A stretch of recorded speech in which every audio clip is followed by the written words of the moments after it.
Hello dear students. आज आपण तुमच्या 16th चॅप्टरला सुरुवात करतोय, ज्याचं नाव आहे हेरिडिटी अँड व्हॅरिएशन. आता सुरुवातीला लक्षात घेऊया आपल्या चॅप्टरचं नावामध्ये जो काही संदर्भ आहे, जो काही कॉन्सेप्ट आहे, तो आपण लक्षात घेऊया आणि मग आपल्या चॅप्टरकडे आपण वळूया. हेरिडिटी हा शब्द तुम्ही यापूर्वी सुद्धा ऐकला असेलच. हेरिडिटी म्हणजे काय? तर बऱ्याचशा वेळेला आपले जे काही नातेवाईक आहेत किंवा आपले जे काही फ्रेंड्स आहेत ते आपल्याला म्हणतात की आपण आपल्या आईसारखे किंवा बाबांसारखे दिसतो. मग आपलं त्यांच्यासारखं दिसणं याचा अर्थ काय? तर आपल्यामध्ये त्यांचे दिसण्याचे गुणधर्म, त्यांचे दिसण्याचे कॅरेक्टर्स ट्रान्समिट झालेले असतात. Means what? That is the transmission of characters from one generation to the another generation is known as heredity. आपल्या एका जनरेशन मधून म्हणजे एका पिढीकडून दुसऱ्या पिढीकडे एखादे गुणधर्म संक्रमित केले जातात, यालाच आपण अनुवंशिकता असं म्हणतो. तर आता आपल्यामध्ये आपल्या आईबाबांचे जे काही अनुवंशिक गुण आहेत ते येतात. मग बऱ्याचशा वेळेला ते फक्त दिसण्याचेच नव्हे तर वागण्याचे, बोलण्याचे किंवा अनुवंशिक आजारांचे सुद्धा गुणधर्म आपल्यामध्ये येत राहतात. तर या अनुवंशिकतेमुळे काय होतं बघा, तर या अनुवंशिकतेमुळे आपली जी काही पिढी आहे तर त्या पिढ्यान त्या पद्धतीने परंपरा आपण जपतो. तशाच पद्धतीने आपली जी काही जनुके आहेत, आता जनुक काय, जीन्स काय, याबद्दल आपण पुढे पाहणारच. थोडंसं सस्पेन्स ठेवा. तर त्यानंतर आपला या चॅप्टरचा दुसरा पार्ट असणार आहे व्हॅरिएशन. आता व्हॅरिएशन म्हणजे काय? तर ज्याला आपण विविधता म्हणतो. थोडंसं आपल्या आजूबाजूला बघा बरं, काय जाणवतं तुम्हाला की कोणीच एकमेकांसारखं दिसत नाही. सर्वजण वेगवेगळे दिसतात. तुमचे मित्र, तुमचे टीचर्स, तुमच्या इतर वर्गातील मित्र हे सर्व वेगवेगळे असतात. प्रत्येकाची उंची, प्रत्येकाच्या शरीराचा बांधा, हातापायांची रचना, डोळ्यांच्या बुबुळांचा रंग, केसांचा रंग, त्वचेचा रंग, खूप वेगवेगळे असे बदल त्या ठिकाणी आपल्याला पाहायला मिळतात. एवढंच काय हो, तर तुम्ही तुमचे भाऊ बहीण, तुमचे जे काही भावंड आहेत, तर त्यांच्यामध्ये तुमच्यामधला फरक बघा, तोही तुम्हाला खूपसा जाणवेल. तर अशा पद्धतीने आपल्यामध्ये खूप विविधता त्या ठिकाणी पाहायला मिळते आणि त्या विविधतेचाच अभ्यास आपण या पाठामध्ये करणार आहोत.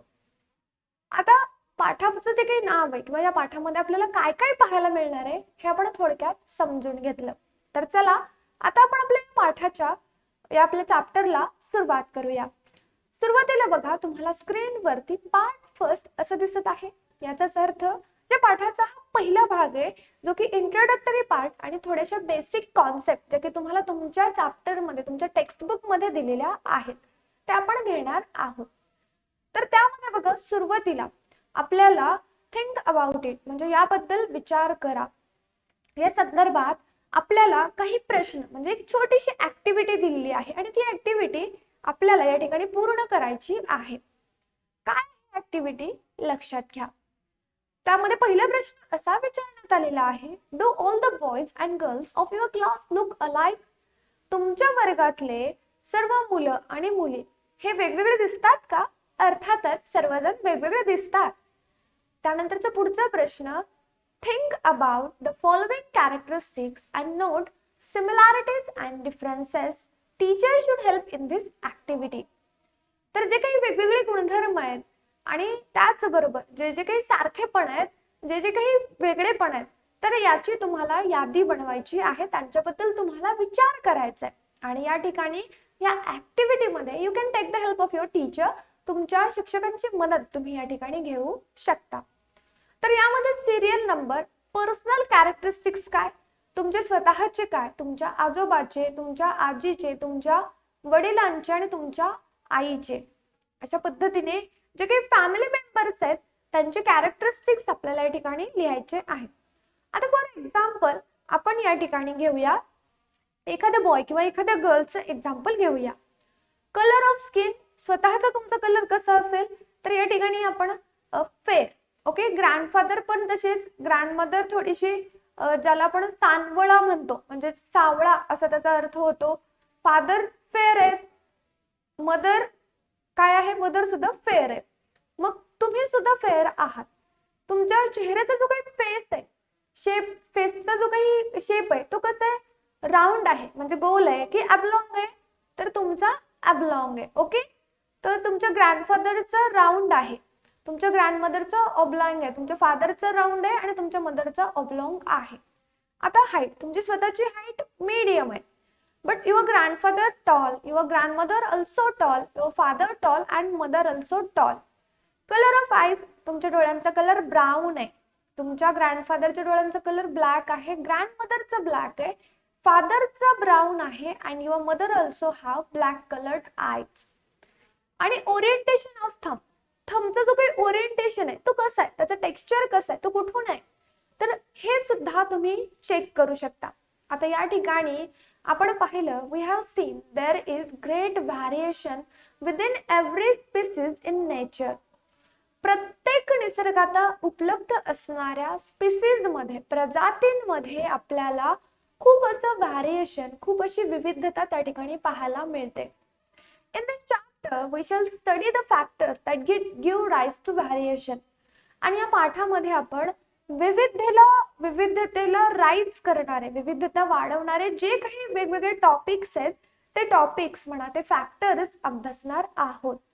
आपल्या फॅमिलीमध्ये जर एवढे व्हॅरिएशन्स आपल्याला या ठिकाणी पाहायला मिळतात, मग इतर लोकांमध्ये सुद्धा आपल्याला खूपशे व्हॅरिएशन त्या ठिकाणी पाहायला मिळतील.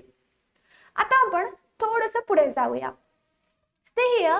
आपण आता इनहेरिटन्स म्हणजे काय हे समजून घेऊ. या ठिकाणी बघा, इनहेरिटन्स काय असतं.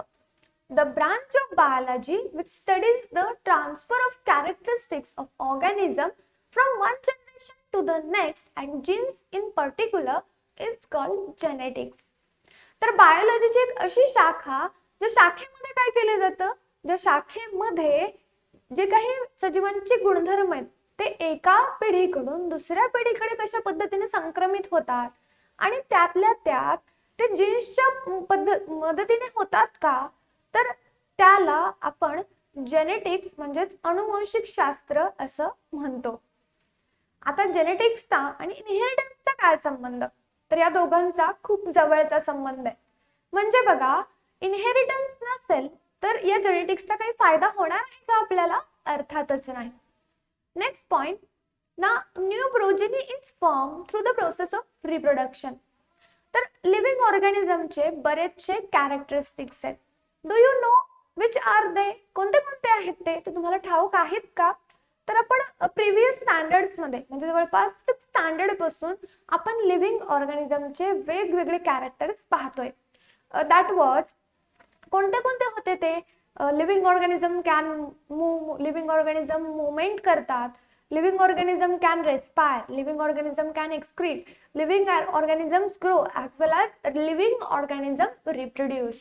ते काय करतात, रिप्रोडक्शन करतात, रिक्रिएशन करतात. याचाच अर्थ काय, तर ते स्वतः सारखा दुसरा जीव सुद्धा निर्माण करतात. आणि स्वतः सारखा दुसरा जीव निर्माण करण्याच्या या प्रक्रियेमुळेच नवीन पिढी, नवीन प्रोजेनी, नवीन जनरेशन त्या ठिकाणी तयार होते.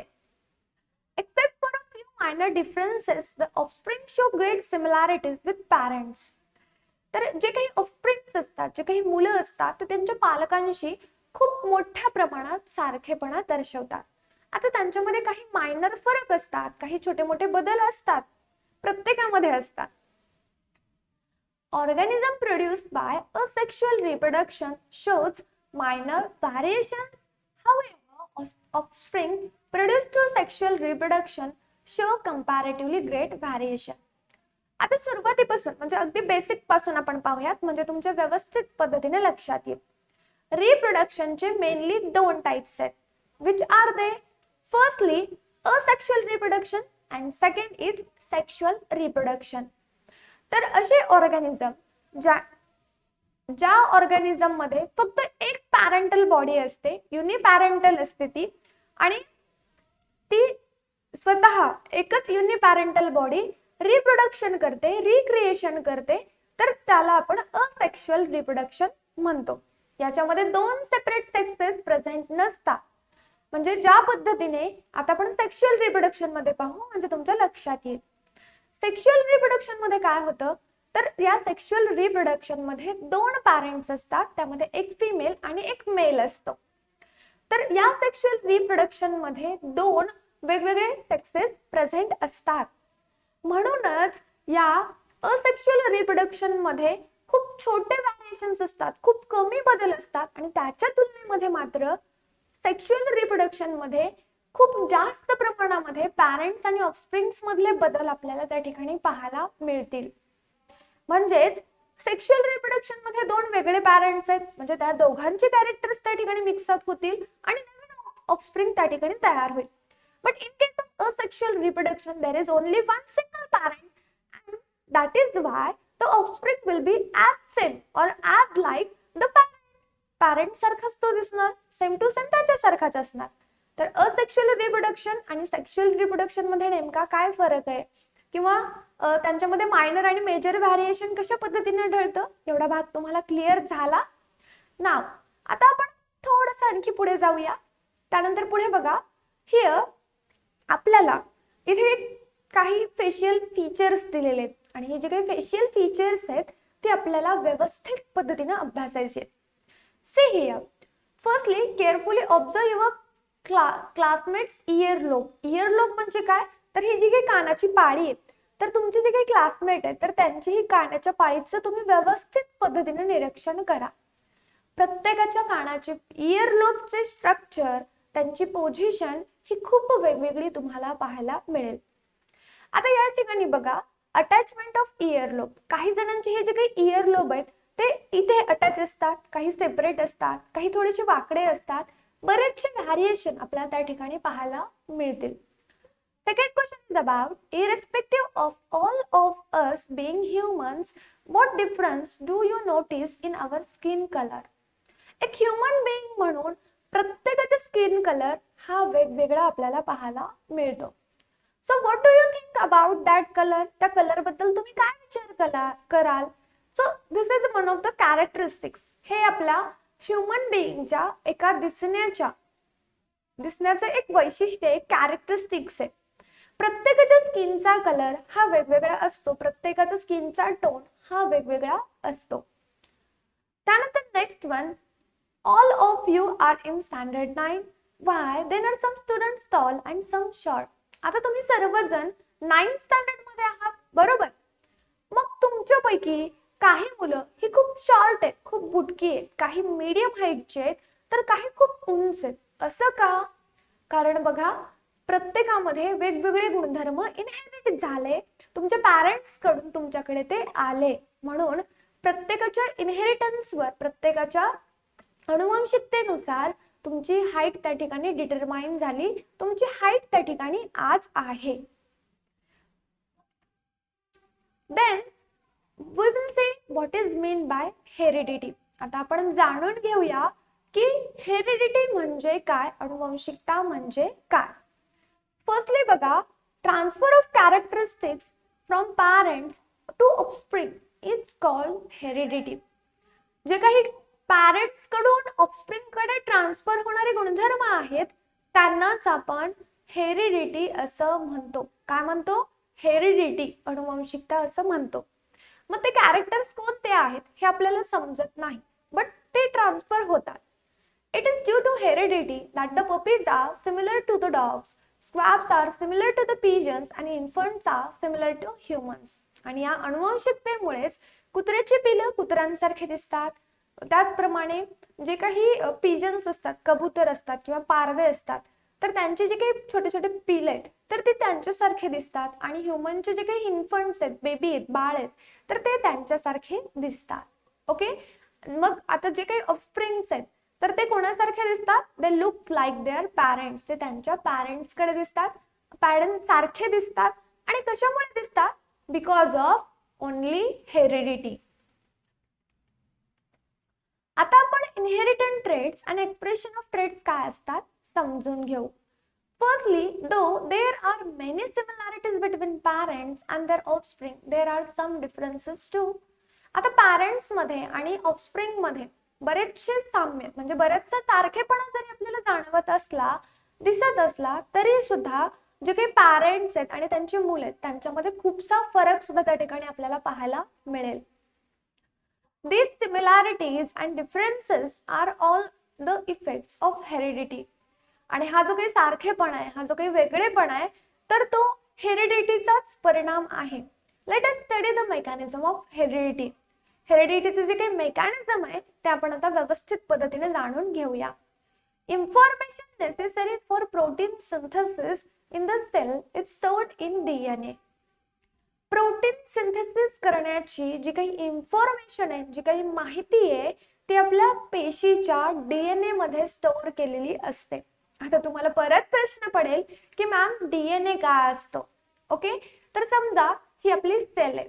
या सेलमध्ये हा आपल्या सेलचा मास्टरमाइंड मीन्स न्यूक्लियस, आणि या न्यूक्लियस मध्ये एक जेनेटिक मटेरियल असतो आणि तो genetic material in the form of DNA और in the form of RNA असतो. आणि हा जो काही डीएनए आहे तर तो डीएनए काय करतो, तर जे काही कॅरेक्टर्स आहेत, जे काही गुणधर्म आहेत पॅरेंट्सचे, तर ते गुणधर्म ट्रान्सफर करण्याचं काम करतो. थोडक्यात डीएनए नव्हे तर जीन करतात. पण आता जीन काय हे आपण पुढे समजून घेऊया. The segment of DNA which contains all the information for synthesis of a particular protein is called a gene for that protein. DNA चा एक असा सेगमेंट, असा तुकडा ज्याच्यामध्ये पर्टिक्युलर म्हणजे विशिष्ट कॅरेक्टरचं सिंथेसिस करण्याचं प्रोटीन आहे, त्याला आपण जीन म्हणतो. त्या प्रोटीन साठीचं आपण आत्ताच म्हणलं की जी काही कॅरेक्टर्सची माहिती आहे ती माहिती कशामध्ये असते, तर डीएनए मध्ये असते. आणि डीएनए पण कशामध्ये असते, जीन मध्ये असते. जो काही सिक्वेन्स आहे तो थोडासा लक्षात ठेवा. म्हणजे बघा, सेल मध्ये काय असतो, in cell there is a nucleus. In nucleus, आता न्यूक्लियस मध्ये काय असतो, डीएनए असतो. and in that DNA a functional segment is present which is known as gene. त्याला आपण काय म्हणतो, जीन असं म्हणतो. त्यानंतर पुढे बघा, आता it is necessary to know the relationship of these proteins with the characteristics of organism. ऑर्गॅनिझमचे जे काही गुणधर्म आहेत तर त्या गुणधर्मावरून त्यांचं जे काही रिलेशनशिप आहे, त्यांचे जे काही संबंध आहेत ते जाणून घेणं, ते समजून घेणं खूप गरजेचं आहे. To understand the concept of heredity let us consider the characteristics plant height. अनुवंशिकता काय असते हे जाणून घेण्यासाठी आपण एक उदाहरण घेऊया. उदाहरणामध्ये वनस्पतीची उंची असेल. We know that there are growth hormones in plants. Increase in height of plant depends on the quantity of growth hormones. आता ग्रोथ हार्मोन्स हे प्लांट मध्ये सुद्धा प्रेझेंट असतात. म्हणजे ह्यूमन बॉडी मध्ये तर असतात, अदर एनिमल्स मध्ये सुद्धा असतात, but plants also have growth hormones. त्याचं एक्झाम्पल म्हणजे जिबरेलिन आहे. गिबरेलिन सुद्धा आपण त्याला म्हणतो. ऑक्सिन आहे, सायटोकायनेसिस आहे. असे बरेचसे एक्झाम्पल्स त्या ठिकाणी आपल्याला पाहायला मिळतील. तर ते जे काही प्लांटची हाईट आहे तर ती किती प्रमाणामध्ये वाढणार हे त्या ग्रोथ हार्मोन वरतीच डिपेंड असतं.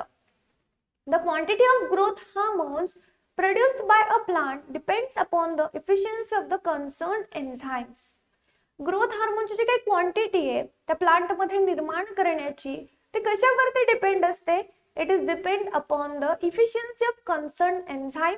त्या एन्झाइमची किती एफिशियन्सी आहे, ते किती छान पद्धतीने काम करतं, किती छान पद्धतीने तो एन्झाइम त्या ओव्हरऑल प्लांट मध्ये वर्कआउट करतो यावरती अवलंबून आहे.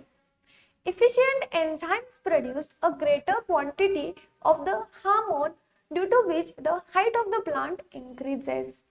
जे काही efficient enzymes आहेत तर जर खूप मोठ्या प्रमाणात निर्माण झाले तर प्लांटची हाईट सुद्धा खूप लवकर इन्क्रीज होईल. However, if the enzymes are less efficient, a smaller quantity of hormone is produced, leading to a stunting of the plant. जर हार्मोनची क्वालिटी, हार्मोनची क्वांटिटी जर कमी असेल तर त्या ठिकाणी त्या प्लांटची जी काही वाढ आहे ती स्टन होईल, ती खुंटेल आणि त्या प्लांटची ग्रोथ त्या ठिकाणी व्यवस्थित पद्धतीने होणार नाही. सो प्लांट हाईट वरून तुमच्या लक्षात आलं असेल की there is some relation between inheritance and the characters of appearance. आता आपण क्रोमोझोम्स काय असतात हे जाणून घेऊ. The structure in the nucleus of the cells that carries the hereditary characteristics is called chromosomes. तर असे स्ट्रक्चर जे की न्यूक्लियस मध्ये प्रेझेंट असतात आणि त्यांच्याकडे हेरिडिटरी कॅरेक्टर्स कॅरी करण्याची इन्फॉर्मेशन असते त्यालाच आपण क्रोमोझोम्स असं म्हणतो. काय म्हणतो आपण त्यांना आपण क्रोमोझोम्स म्हणतो. It is made up of mainly nucleic acids and proteins. हे प्रामुख्याने न्यूक्लिक ऍसिड आणि त्याच बरोबर प्रोटीन्सनी बनलेले असतात. आता न्यूक्लिक ऍसिड मध्ये काय काय येतात? डीएनए आणि RNA. During cell division chromosomes can be clearly seen under the compound microscope. ज्या वेळेला पेशीचं विभाजन होतं, ज्या वेळेला सेल डिव्हिजन होतं, त्या वेळेला आपण हे क्रोमोझोम्स अगदी क्लिअरली म्हणजे अगदी स्पष्टपणाने कंपाऊंड मायक्रोस्कोप खाली व्यवस्थित पद्धतीने पाहू शकतो. Jeans which contain the information about hereditary characters in code form are located on the chromosome. जे काही जीन्स आहे ज्यांच्याकडे प्रोटीन सिंथेसिसची हेरिडिटरी कॅरेक्टर्सची इन्फॉर्मेशन आहे ती कोडेड लँग्वेज मध्ये क्रोमोझोम वरती स्थित असते, लोकेटेड असते. Each species has a specific number of chromosome. प्रत्येक स्पीसीज मध्ये प्रत्येक प्रजातीमध्ये विशिष्ट प्रमाणाचे म्हणजे विशिष्ट नंबरचे क्रोमोझोम असतात. म्हणजे त्याच्यापेक्षा एखादा क्रोमोझोम जास्त असेल, एखादा क्रोमोझोम जर कमी असेल तर त्यांना जेनेटिक डिसऑर्डर्स होतात. Each chromosome is made up of DNA and it appears dumbbell-shaped midway during cell division. प्रत्येक क्रोमोझोम हा डीएनए पासून बनलेला असतो आणि तो डंबेल शेपचा आहे आणि त्याच्या मिडवेला म्हणजे सेंटरला सेल डिव्हिजनच्या वेळेला आपल्याला तो पाहायला मिळतो. There is a constricted region on each chromosome. प्रत्येक क्रोमोझोम वरती एक constricted म्हणजे थोडासा अंकुचन पावलेला भाग आहे. It is called primary constriction or centromere. त्याला आपण प्रायमरी कन्स्ट्रक्शन किंवा सेंट्रोमर असं म्हणतो. This divides the chromosome into two parts. आणि हा क्रोमोझोमला दोन भागामध्ये विभागतो. Each part is called an arm. आणि प्रत्येक पार्टला आपण थोडक्यात आर्म म्हणतो, बाहू म्हणतो. The centromere has a specific position in each chromosome. जो काही सेंट्रोमर आहे त्याची एक स्पेसिफिक अशी फिक्स अशी पोझिशन असते त्या क्रोमोझोम मध्ये. Depending upon this there are 4 types of chromosome. आणि सेंट्रोमरची जी काही पोझिशन आहे त्यावरूनच क्रोमोझोमचे 4 प्रकार पडतात. त्यामध्ये बघा आता या ठिकाणी सेंट्रोमर कुठे आहे? या ठिकाणी क्यू आर्म. आता जो काही वरचा स्मॉल आर्म असतो त्याला आपण पी आर्म म्हणतो, जो लार्ज आर्म असतो त्याला आपण क्यू आर्म म्हणतो. These are two arms of chromosome. जर आपण या क्रोमोझोमचा एक थ्रेड काढला, एक धागा ओढला, so this will be DNA. तो काय असेल? DNA असेल. त्यानंतर नेक्स्ट बघा आता types of chromosome can be easily identified during cell division. तर सेल डिव्हिजनच्या वेळेस आपण जे काही वेगवेगळे क्रोमोझोमचे टाइप्स आहेत ते आपण अगदी सहजपणे ओळखू शकतो with the help of compound microscope. We can also observe them. पहिला टाइप आहे metacentric. Now what is meant by meta? Meta means at the center or at the midpoint. The centromere is exactly at the midpoint in this chromosome and therefore the chromosome looks like the English letter V. जो काही centromere आहे, the arms of the chromosome are equal in length. इथे बघा जो काही chromosome आहे तर त्या क्रोमोझोमच्या एक्झॅक्टली मिड पॉइंटला म्हणजे अगदी मध्यभागी सेंट्रोमर असतो आणि त्याचे जे काही दोन्ही आर्म आहेत ते बरोबर लेंथचे असतात आणि म्हणूनच हा जो काही क्रोमोझोम आहे मेटासेंट्रिक क्रोमोझोम तर तो आपला इंग्लिश लेटर व्ही सारखा दिसतो. Is it looks like V? तर हा बरोबर व्ही सारखा दिसतोय. त्यानंतर नेक्स्ट आहे दॅट इज सब मेटासेंट्रिक. सब म्हणजे काय? थोडंसं दूर, सेंटर पासून थोडंसं दूर. The centromere is somewhere near the mid point in the chromosome which therefore looks like English letter L. हा जो काही सेंट्रोमर आहे तो थोडासा मिड पॉइंट पासून थोड्या अंतरावरती असतो आणि तो इंग्लिश लेटर यल सारखा दिसतो. सो त्याचा जो काही एक आर्म आहे, एक हात आहे, तो छोटा असतो आणि दुसरा आर्म थोडासा खूप मोठा असतो. You can see here. This is centromere. आणि हा सेंट्रोमर कुठे आहे, तर या मिड पॉइंट पासून थोड्याशा दूर अंतरावरती आहे. आणि तो कसा दिसतो, तर आपल्या इंग्लिश लेटर यल सारखा दिसतो. त्यानंतरचा पुढचा टाइप आहे that is acrocentric. Acro means what, towards end. The centromere is near one end of this chromosome which therefore looks like English letter J. हा जो काही सेंट्रोमर आहे तर तो या क्रोमोझोम मध्ये ॲक्रोसेंट्रिक मध्ये जवळपास at the end of the chromosome असतो. म्हणूनच तो इंग्लिश लेटर J सारखा दिसतो आणि याचा एक आर्म हा खूप खूप म्हणजे खूप लहान असतो. You can see here acrocentric chromosome looks like this. त्यानंतर नेक्स्ट आहे telocentric. Telo means what, end. तर जो काही सेंट्रोमर आहे is right at the end of the chromosome making the chromosome look like the English letter I and this chromosome consist of only one single arm. तर हा जो काही telocentric chromosome आहे याच्यामध्ये जो काही सेंट्रोमर आहे तर तो सेंट्रोमर बरोबर ॲट द एंड आपल्याला पाहायला मिळतो. ॲट द एंड तो असतो आणि म्हणूनच तो इंग्लिश लेटर आय सारखा आपल्याला पाहायला मिळेल. आणि हा जो काही क्रोमोझोम आहे त्याच्यामध्ये फक्त एकच आर्म असतो, दुसरा आर्म त्याच्यामध्ये नसतो कारण सेंट्रोमर ॲट दी एंड आहे.